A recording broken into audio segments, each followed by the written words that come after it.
ലോക്സഭാ തെരഞ്ഞെടുപ്പും ബി.ജെ.പി. ഉയർത്തുന്ന വെല്ലുവിളിയും മുന്നിൽ കണ്ട എൽ.ഡി.എഫ് വിപുലീകരിച്ചു. കേരള കോൺഗ്രസ്, INL, ജനാധിപത്യ കേരള കോൺഗ്രസ്, ലോക് താന്ത്രിക് ജനതാദൾ എന്നീ പാർട്ടികളെയാണ് മുന്നണിയിൽ ഉൾപ്പെടുത്തിയത്. INL 25 വർഷമായി ഇടതുമുന്നണിക്കൊപ്പം പ്രവർത്തിച്ചു വരികയായിരുന്നു.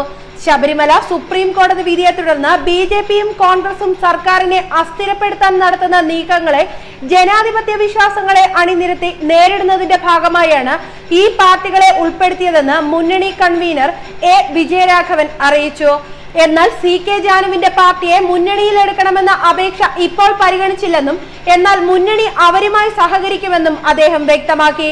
ശബരിമല വിധിയുടെ മറവിൽ ബി.ജെ.പി. നിയമം കയ്യിലെടുത്ത് അക്രമം അഴിച്ചുവിടുകയാണെന്നും കൺവീനർ ആരോപിച്ചു. അക്രമം മൗലിക അവകാശം എന്ന നിലയിലാണ് ബി.ജെ.പി. പ്രവർത്തിക്കുന്നത്. വനിതകളെ കായികമായി ആക്രമിക്കുന്നു.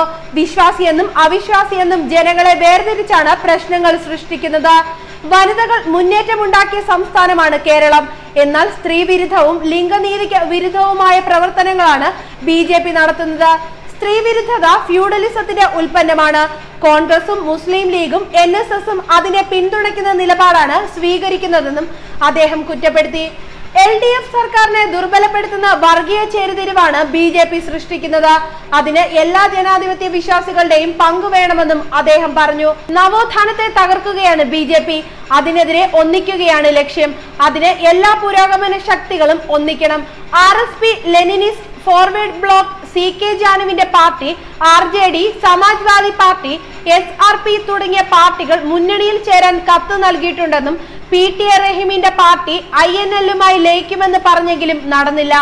12 പാർട്ടികൾ ഇപ്പോൾ LDFുമായി സഹകരിക്കുന്നുണ്ടെന്നും കൺവീനർ എ വിജയരാഘവൻ വാർത്താ സമ്മേളനത്തിൽ അറിയിച്ചു. ന്യൂസ് ഡെസ്ക്, മലയാളി വാർത്ത.